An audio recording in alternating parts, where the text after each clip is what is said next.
রাজনীতি চাইছিল না, ওরা তো কোনো দল চাইছিল না, তো আওয়ামী লীগও চায় না, বিএনপিও চায়। ওরা ওদের শিক্ষাগত যোগ্যতার দাবি চেয়েছিল, এর জন্য এত মারে এত মারে এত মারে।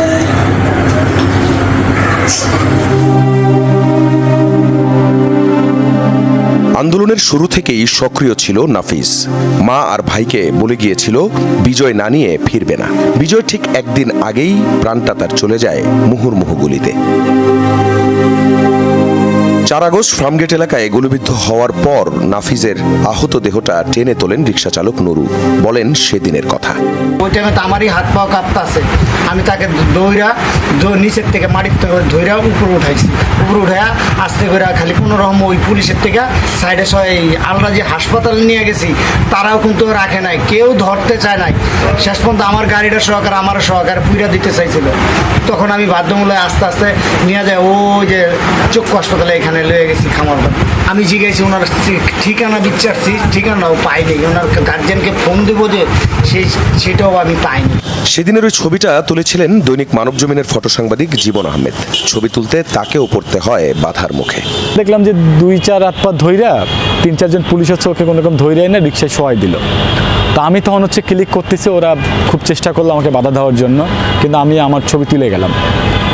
ফাইনালি যখন ওকে বের করতেছি তখন আমি দেখলাম যে ওর মাথায় পতাকা রয়েছে এবং ও পাদানির সাথে ঝুলে আছে, হ্যাঁ, এবং ছেলেটা আমার দিকে তাকায় আছে। পরিবার তখনও জানে না নাফিস আর নেই। বিভিন্ন হাসপাতাল ঘুরেও পাওয়া যাচ্ছিল না প্রিয়জনকে।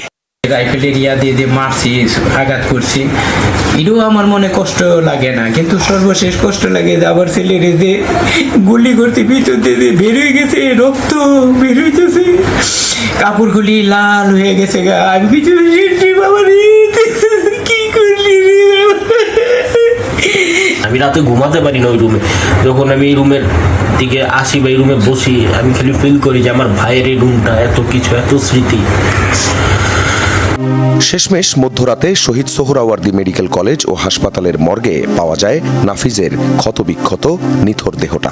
জেগে থাকলো মনে হয় শুধু ওই চেহারাটাই দেখি আমার বাচ্চাটা সাদা কাপড়টা সরাইলো, সারা মুখে আঘাতের চিহ্ন, ঠোঁটটা কালো হয়ে আছে, সারা মুখে রক্ত শুকিয়ে আছে, কপালে প্রচুর পরিমাণের আঘাতের চিহ্ন, গালে আঘাতের চিহ্ন, নাকে আঘাতের চিহ্ন, ঠোঁটে আঘাতের চিহ্ন। মানে আমি আসলে কি দেখলাম। বাংলাদেশ নৌবাহিনী কলেজে এইচএসসি প্রথম বর্ষের ছাত্র ছিল নাফিস। স্বপ্ন ছিল সেনা অফিসার হবে, শখ ছিল কয়েন সংগ্রহ করা।